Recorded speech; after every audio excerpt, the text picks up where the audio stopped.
rien de simple actuellement, vous comprendrez. Les choses sont parfois compliquées. Toutefois, le service de police de la Ville de Montréal affirme avoir trouvé une façon de marquer l'histoire. Il s'agit du premier service de police au Québec à promettre des mesures de lutte contre le profilage racial lors des contrôles policiers. Pour la première fois, une politique vient établir qu'une interpellation doit être fondée obligatoirement sur des faits observables et sans motif discriminatoire, c'est-à-dire sans égard à l'identité ethnoculturelle réelle ou perçue, la religion, le genre, l'identité, l'orientation sexuelle ou le statut socio-économique. Un rapport indépendant publié en octobre révélait la présence de préjugés systémiques au sein des forces policières. Une femme autochtone est 11 fois plus susceptible d'être interpellée et questionnée qu'une femme blanche. Selon Sylvain Caron, directeur du SPVM, les agents qui effectuent des contrôles policiers devront désormais inscrire une remarque au sujet de l'origine ethnique de la personne interpellée et décrire de façon plus approfondie les raisons expliquant ce contrôle. Oui, il s'agit d'un pas en avant, mais pour certains, ce n'est pas suffisant.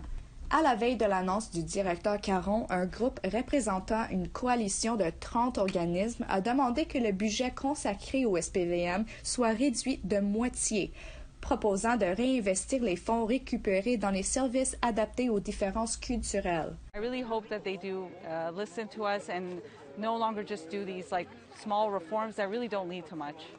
Selon Marvin Rotrand, le plus ancien conseiller municipal à la Ville de Montréal, l'annonce de mercredi ne répond pas aux attentes.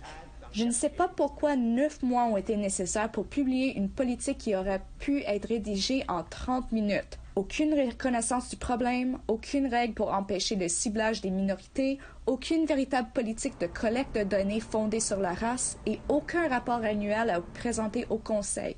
Maintenant que la question est réglée en théorie, l'attention est tournée vers les pratiques policières.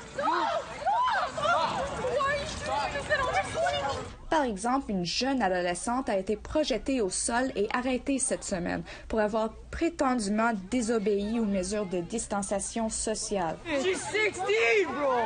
Elle a été menottée en pleurs et jetée dans une voiture de patrouille sous les regards horrifiés de ses 3 amis. Les nouvelles dispositions ont des limites. Un Montréalais qui marche dans la rue est en droit de refuser de répondre aux questions des policiers s'il n'est pas détenu. Mais il ne peut pas refuser si on lui demande de se ranger sur la bord de la route pendant qu'il conduit. C'est racial! C'est racial! C'est parce que je suis noir! Vous avez tourné derrière moi! Cet homme a été intercepté par des policiers de Montréal qui lui ont dit qu'il avait brûlé un feu jaune. Ceux-ci l'ont interrogé au sujet de son statut d'immigrant et de son éducation. C'est parce que je suis noir, c'est ça? La vidéo captée d'en haut montre les mêmes agents aspergeant l'homme de poivre de Cayenne alors qu'il se trouvait toujours dans son véhicule.